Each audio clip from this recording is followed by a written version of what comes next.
You wanted the best. You've got the best podcast. The hottest podcast in the world.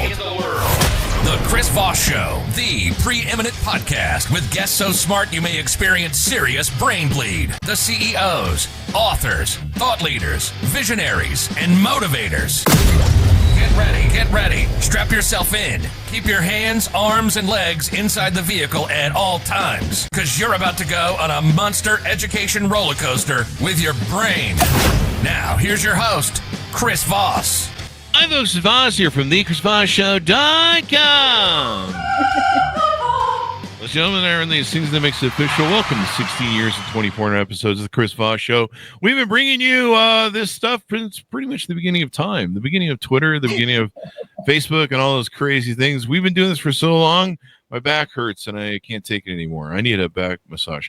Anyway, guys, go to goodreads.com/Chris Voss, linkedin.com/Chris Voss, Chris Voss 1 on the TikTokity, and all those other crazy places on the internet. Opinions expressed by guests on the podcast are solely their own and do not necessarily reflect the opinions of the host or the Chris Voss Show. Some guests of the show may be advertising on the podcast, but it is not an endorsement or review of any kind. Today's featured author comes to us from bookstolifemarketing.co.uk. With expert publishing to strategic marketing, they help authors reach their audience and maximize their book success. Today, an amazing young lady on the show. We're going to be talking about her books and some of the different work that she does, as well as a speaker and author, et cetera, et cetera. So we're going to get into it. We have Peggy Sullivan on the show. She's the author of her latest book to come out January 21st, 2025. It is called Beyond Busyness: How to Achieve More by Doing Less. We're going to get into it with her and all that good stuff and find out how to do more with less, because some of us have just less, so we have to do more with it. Some of us want more, but sometimes it just ends up being more.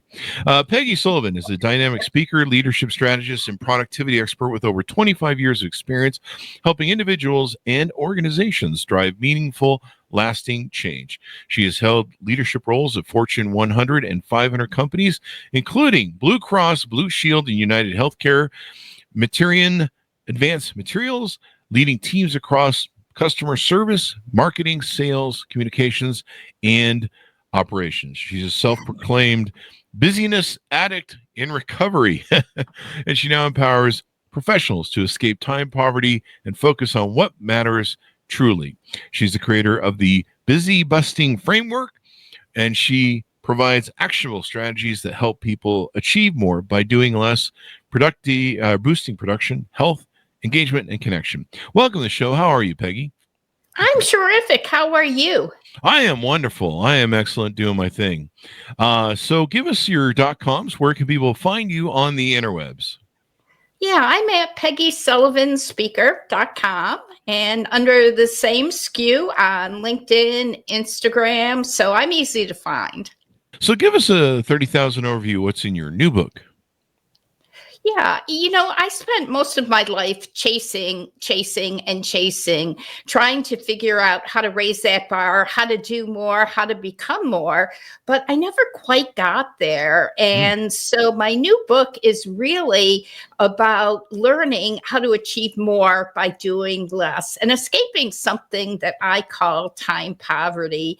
We all seem to love being busy. You ask people, how you doing? And they'll be like, I'm so busy, but nobody likes being time poor. And so I've learned how to escape time poverty and have time for what's important through a process it's worked for me and it's worked for thousands of other people. Well, that's great. We all kind of live through life, and especially I think as you get older, things seem to move faster, and it's just, time just blasts by you. And sometimes, you get to the end of the day and you're like, God, I wish I had more time today. I wish I had more stuff to get stuff done. And, sometimes there's factors where you can have brain fog or different things that affect you. I had some brain fog before getting on testosterone again 2 years ago. And didn't realize I had brain fog until I got on testosterone. And I just felt like I was waking up out of bed, and 10 minutes later I was crawling back into it going, what the hell did I do today? I mean, there's a lot of signals of what I did all day, but still there was so much more I wanted to do. And, being able to be present, be focused, et cetera, et cetera. What prompted you to want to write this book? Was there a certain moment in time or an action that happened that was a cathartic moment for you?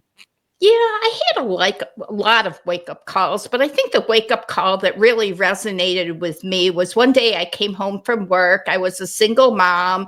I was looking through the cupboards to find anything edible, and I landed on a bag of stale pistachio nuts.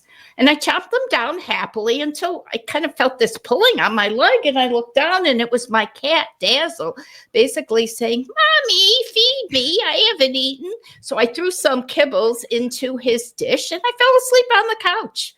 And I woke up to this like horrific gagging noise. So I look up and it's my cat again, Dazzle. And this time he's throwing up pistachio nuts. So I look down in my hand and I see remnants of cat food in my hand. Whoa. I was such a burnt out haze. I ate cat food without realizing it. And then I started to realize that I was kind of going through life in a mindless haze and on autopilot, and that I really needed to change that. Well, I only eat cat food on purpose.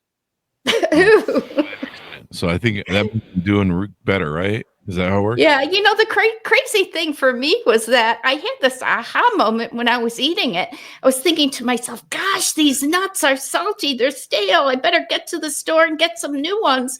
But I just kept on chopping. I didn't look at my hand. I didn't, have a wake-up call. I just was on the autopilot trying to put something in my belly.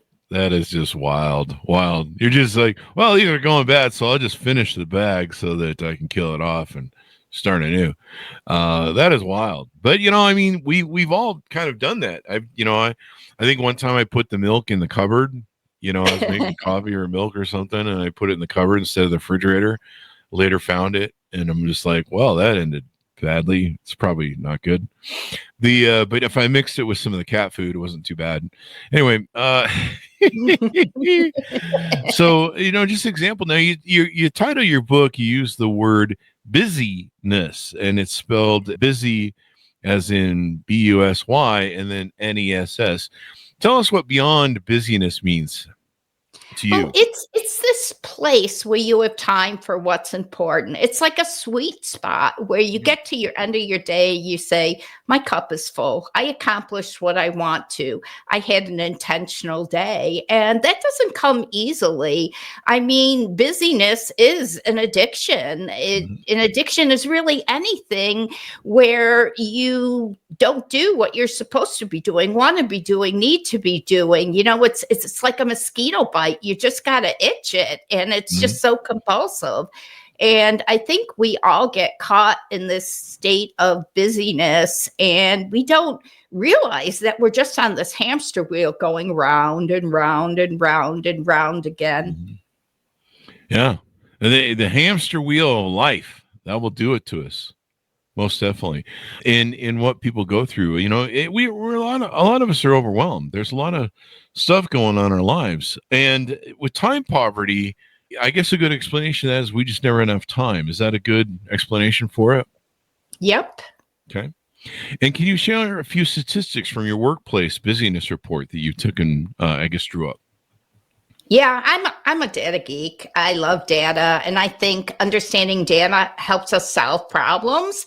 So I do a lot of research, and one thing I learned that I was not alone when it came to busyness. 94% of the population is over the top busy, wants to be less, but doesn't know how. Now, that in itself is what prompted my book. But here's a couple of other statistics that kind of blow your mind. 61% of the workforce does not have time to do their work because their schedules are so overstuffed. So they get to the end of the day and it's like, oh, now it's time to work, to really work. And then the one stat that gets me all the time, and it's consistent year after year, is 75% of the population does not have time for basic self-care, like getting your teeth cleaned, eating a meal, getting a good night's sleep, the basics. Yeah. All this busyness, it's just kind of self-sabotage. Mm-hmm. Yeah, it can be self-sabotaging, can it? because Mm-hmm. we tend to sometimes get distracted. I know ADHD is one of my issues that I've had. So you get focused on one thing, and a squirrel. You look over, and you're chasing squirrels around and all that sort of stuff. So it's pretty interesting how we try and get through life. Now, you talk about this being a very addictive process to take and have this busyness sort of mindset. Why is it so addictive? I think normally when we think about addiction, we think about drugs or alcohol, but the American Psychiatric Society really says that addiction is anything that takes you away from what you need to be doing, want to be doing, should be doing, and you kind of can't help yourself. And I don't know about you, but I know a lot of people love checking the boxes, right? Get it done, cross it off the list. I got a friend who will just cross it off the list at the end of the day, so she feels good and she knows her day is done, even though she adds something small to her list just to have this sense of accomplishment. Mm-hmm. Yeah, and sometimes sometimes we're just doing that, like you said, in sabotage way, where we really should focus on doing what we need to do as opposed to doing things that don't matter. A long time ago, I learned from an executives, I think it was an Apple executive or someone at Next or HP, but they talked about how you need to look at what you're doing and determine whether or not you should delegate it or whether you should be doing it yourself. And you know your hourly worth and be like, is this what I'm doing right now making me the money that I need to make for my return on investment? How does our hustle society come along with this busyness and cause problems where, you hear hustle culture, hustle society? How does this make the problem worse? Yeah, our hustle society basically tells us busyness is good. It's a status symbol. It's a sign of importance. You have to wait 6 months to get into a doctor. He must be really good. My next door neighbor, Harry, he leaves at 7 a.m., doesn't have dinner with his kids most of the time, but he's a rock star. He got promoted 3 times in the last year. We just hustle, hustle, hustle. And I think the thing that we don't realize is that it has this ripple effect, not just on us and the stress and the overwhelm, but everybody around us. Because really, our friends, our family, our colleagues, it affects them too. We don't have time for them. We're short with them. We're tense. We're not ourselves. And so, busyness isn't this thing that we do on our own. It's kind of something that happens and has a ripple effect and not a good one. But you talked about our hustle society, and let's face it, we're always on, whether it's always on media or interruptions. I mean, interruptions are crazy. The other day I was working on a spreadsheet and I was moving and grooving on it and feeling like I was getting something done. And I hear a knock on my door and I'm thinking, my door is shut. Okay, husband, come on in. What's going on? Why do you need to interrupt me? And he says, you know what? We have no ketchup. We have to have our burgers ketchupless. And I'm thinking to myself, you interrupted me because we have no ketchup tonight. So I went back to what I was doing and I paid this huge switching tax. It takes a while when you're focused and you're really into something to move ahead to something else. And I think and that's why I'm such a data geek about all of this, because, when we multitask, it takes us 3 times as long. We have 2.5 as many mistakes. I mean, the stats are just so consistent that all of this hustle, all of this overwhelm, this time poverty is not getting us to a better place. It doesn't equate to success. You have something called the Busy Barometer. What is that? And how can organizations use it? Yeah, mostly when we're busy on low value things, and it's very habitual. We don't even realize we do it. And so I worked with some HR executives and some industrial psychologists to really understand what are the main busy traps? So when I go into an organization, I can go in there from a place of knowledge and data and understand what their busy traps are. One of the biggest ones is too many meetings. You see it all the time. And so what I love to do is really dig into a culture and find out what's going there. And that's what the busy barometer does. And by the way, anybody can take it. It'll identify your low value activities and give you some suggestions on what to do. Yeah, I'm known for sometimes midday looking for a distraction, and I'll go play a video game. And there's now I can look at my video games. They report to you how many hours you spent doing them. And it's literally thousands of hours. And every time I see it, I kick myself. I'm like, dude, do you know how many books you could have probably written in that time? Do you know how many better things you could have done that were profitable and useful? So true. And for me, I do the busy barometer on a regular basis, just, because my habits change and what I gravitate towards change. And it's really nice to have a tool to basically tell me you need more sleep. You're running on empty. You're not getting anything done because you're not sleeping or whatever it is, Mm-hmm. Yeah. With the busyness, what are some ways that we can combat this time poverty that we have, or things that, for example, how do I fight off that resistance to the urge to go distract myself and waste my time on something like gaming or something? Yeah, I developed a 3-step process that worked for me, the busyness addict, in recovery, but has also worked for other people and involves 3 steps that are really micro steps. They're not major things. The first one is subtraction. It's about eliminating low value activities so you have the time for what's important. If you spend too much time on low value activities, you get to the end of your day feeling, oops, time poor. The second one, I wrote my first book about the neuroscience of happiness. And when I wrote that, I learned that happiness, people think happiness is a destination. It's a thing. I'm going to be happy when I get the new job, when I get a promotion, when I get to the weekend. And we don't look at the micro moments, the small little things. And so what I discovered is that when you're happy, your brain lights up like a Christmas tree, and it sends neurotransmitters to your body, basically saying you're in a better mood, you have more energy, you're more charismatic, you can focus more, you can live longer, fight off chronic disease. And so step 2 is all about happiness rituals, creating these tiny little things so that, we can be happy throughout the day and really take advantage of those superpowers that happiness has. And then the third and final step, which I'm super passionate about, is what I call values vibing. It's about having a filter for what to say yes to and what to say no to. We usually use time management tools, and by the way, $10 billion industry, but 94% of us don't have time for what's important.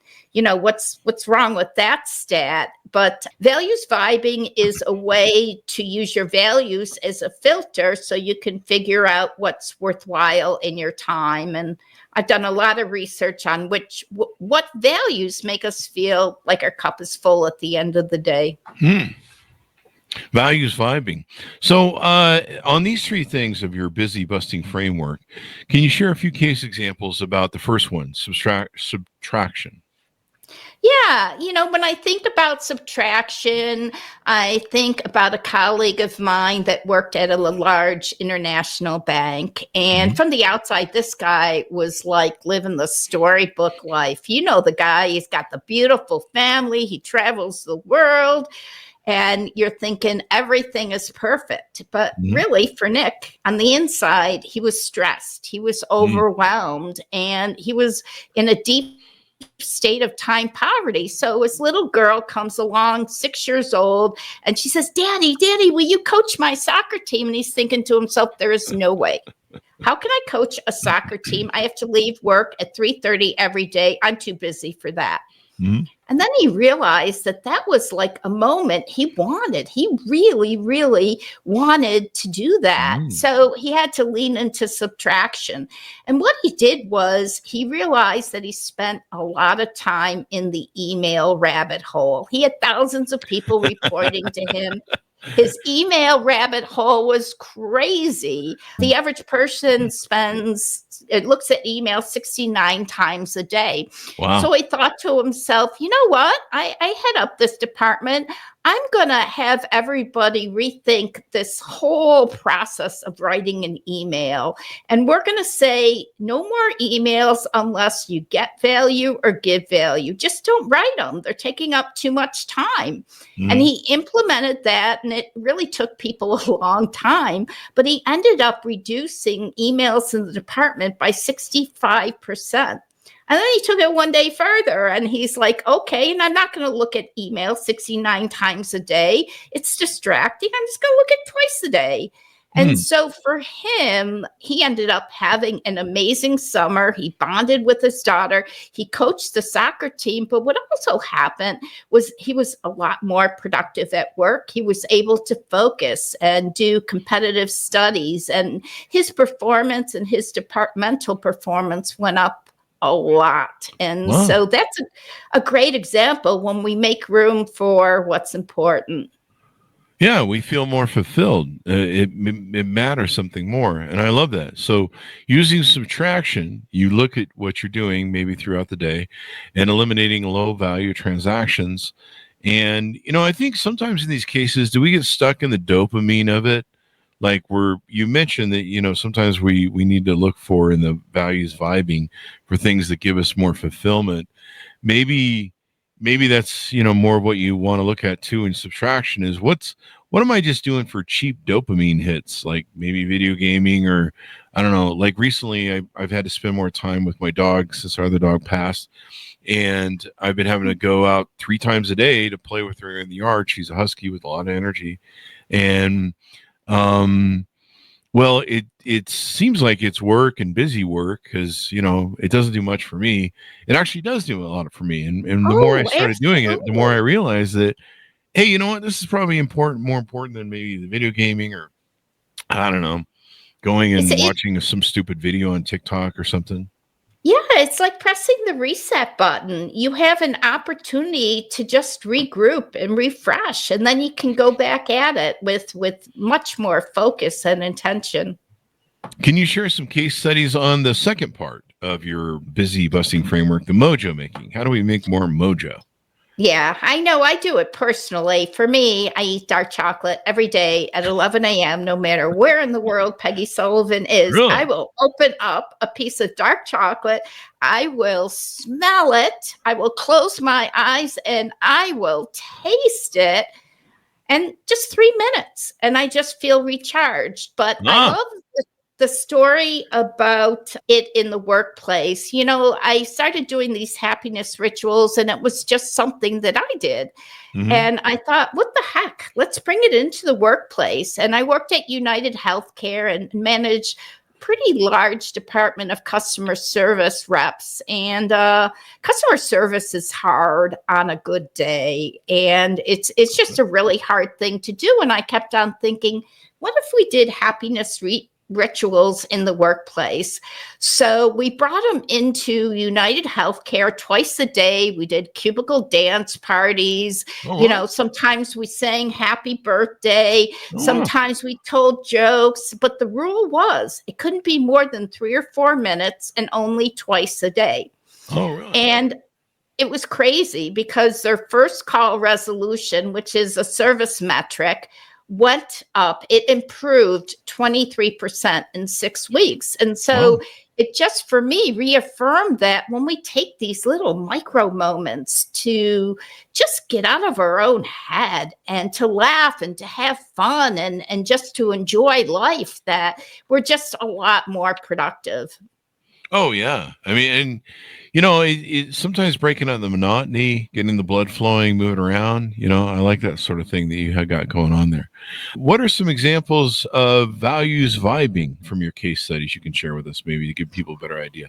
Yeah, I think after COVID, we all kind of got caught in this I can do it electronically Hmm. mindset. And the loneliness epidemic that's going on is really real, but a lot of times in work we're hustling, we're focusing on our work, and we're not connecting with human beings. So I had a friend, Randy, who was a colleague at Blue Cross and Blue Shield, and he was working on a big project one day, and it was in Buffalo, New York. And he pulled his staff in and said, "Oh, we gotta all crank and burn on this. I'm not getting it done, and it has to be good. And we've got to do this." And next thing he knows, the security guard comes in and says, "You know, there's a snowstorm out there. There's a travel ban. Nobody's going anywhere." And Wow. he's thinking to himself, "This is great. We'll get this project done. This is awesome." And then he gets real and he looks around the room and he realizes everybody's exhausted. And then Yeah. he has this even bigger aha moment, is that his relationships with his employees were transactional.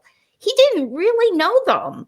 And Huh. so what he decided to do, instead of doing that project, he just decided to spend time with his people and find out more about them, what they love, what they didn't love, what they liked at work, just more about them as people.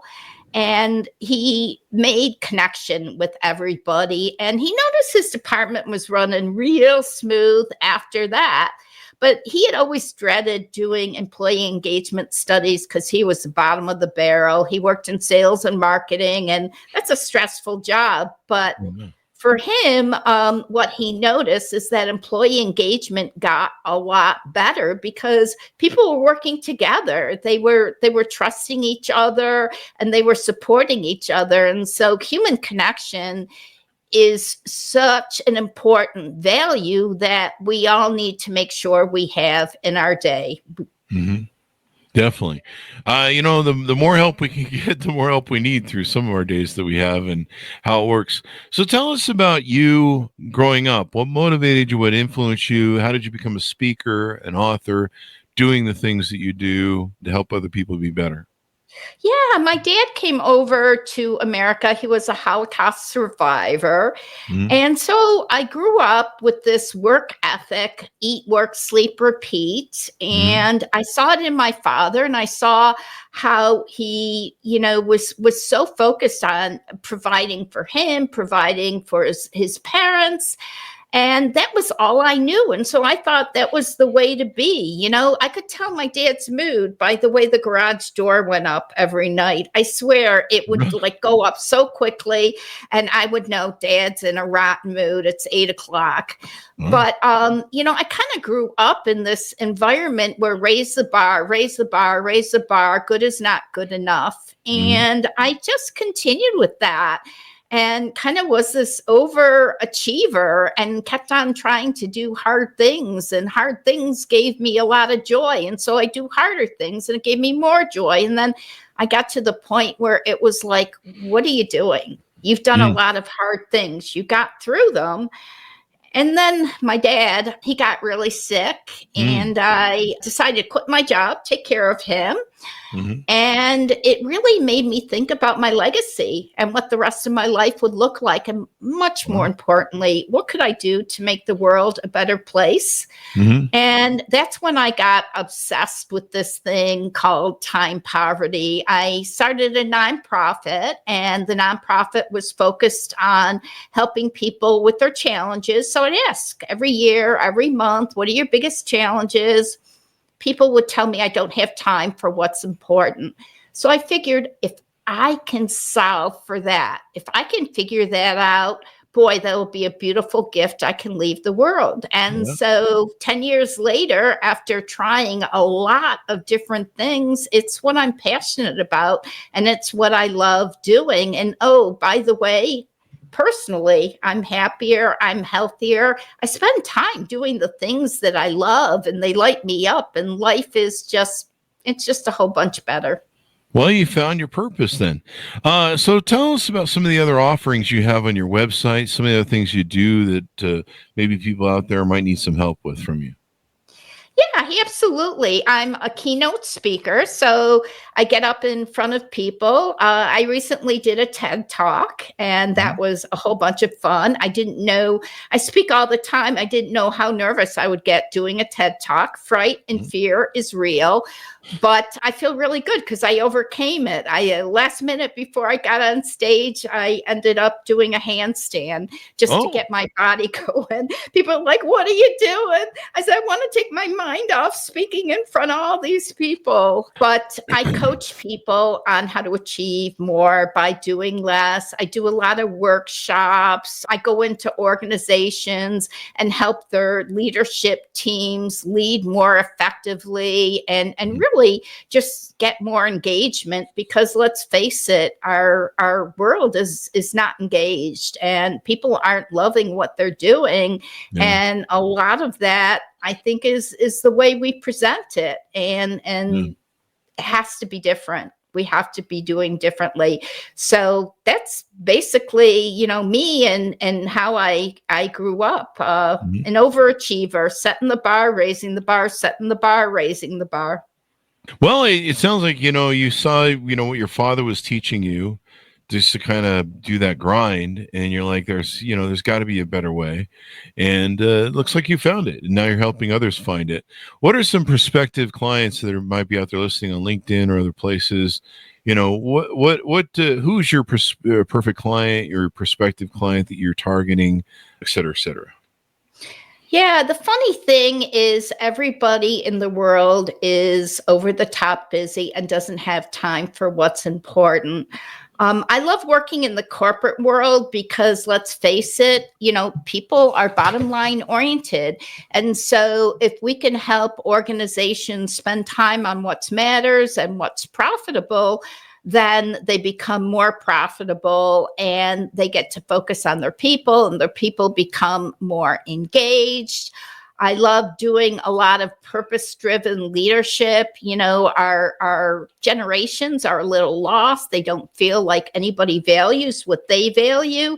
And so that's another way of getting corporate America in tow. But I'm also really big in the nonprofit world. I ran a nonprofit for a very long time. And right now I'm very active with the American Heart Association because at age 40, on my hustle, I had a mild stress-related heart attack. So I'm very passionate about, making sure people are taking care of themselves.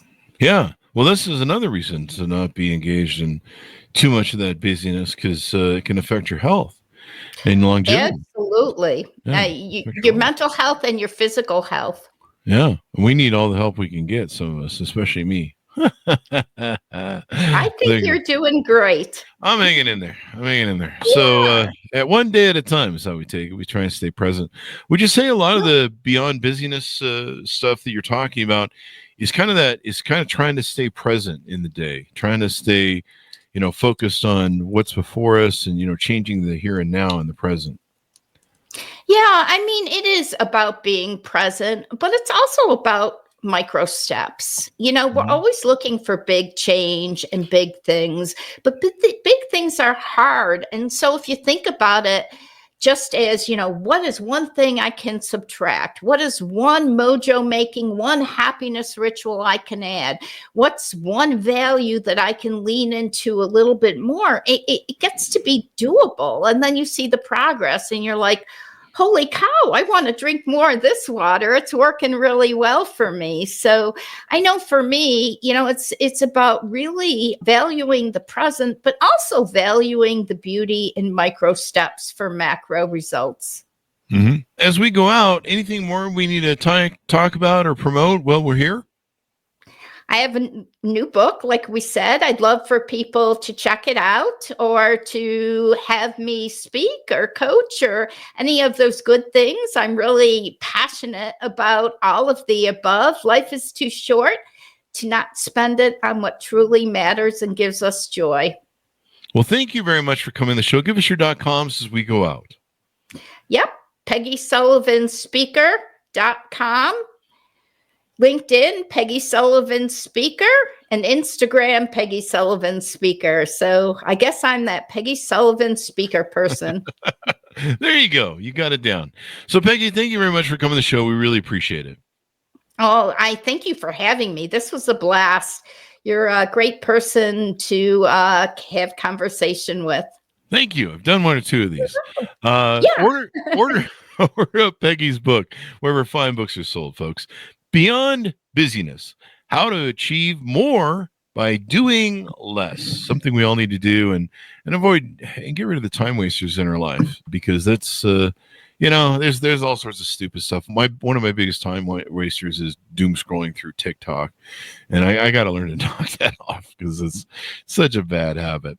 Anyway, guys, thanks for tuning in. Go to goodreads.com/Chris Voss, LinkedIn.com/Chris Voss, Chris Voss 1, the TikTok and all those crazy places in it. Be good to each other. Stay safe. We'll see you guys next time, and that should have us.